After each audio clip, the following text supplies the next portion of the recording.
एक छोटी सी नन्ही सी गिलहरी रहती थी। उसका नाम था चिंकी। चिंकी बहुत फुर्तीली थी, लेकिन उससे भी ज्यादा वह दयालु और मददगार थी।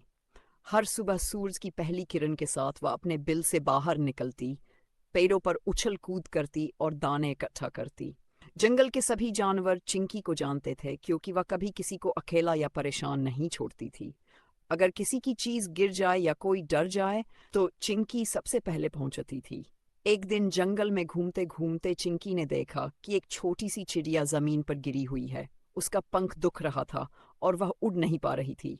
चिड़िया डरी हुई थी और उसकी आंखों में आंसू थे। चिंकी का दिल पिघल गया। उसने पत्तों से एक छोटा सा बिछौना बनाया, पास की धारा से पानी लाकर चिड़िया को पिलाया और अपने जमा किए हुए दाने भी उसे दे दिए।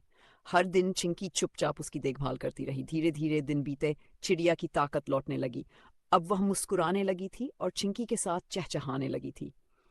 दोनों के बीच गहरी दोस्ती हो गई। एक सुबह ऐसा आया जब चिड़िया पूरी तरह ठीक हो चुकी थी। उसने अपने पंख फैलाए, आकाश की ओर उड़ान भरी और ऊपर से चिंकी को धन्यवाद कहा। चिंकी खुशी से उसे उड़ते हुए देखती रही। कुछ दिन बाद चिंकी को खाने के लिए दाने लाने नदी पार करनी थी, लेकिन उस दिन नदी बहुत गहरी और तेज बह रही थी। चिंकी डर गई और किनारे बैठकर सोचने लगी कि अब क्या होगा। तभी आसमान से एक जानी पहचानी आवाज आई। वही चिड़िया वापस लौट आई थी। उसने ऊपर से सुरक्षित रास्ता दिखाया और पेड़ की एक मजबूत टहनी नीचे गिरा दी, जिसे चिंकी नदी पार कर सकी। नदी पार करके चिंकी की आंखों में खुशी के आंसू थे। उस पल उसे समझ आ गया कि जो मदद वह कभी दिल से करती है, वह एक दिन जरूर लौट कर आती है। शाम को सूरज ढलने लगा। जंगल सुनहरी रोशनी से भर गया।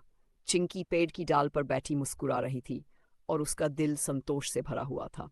अंतिम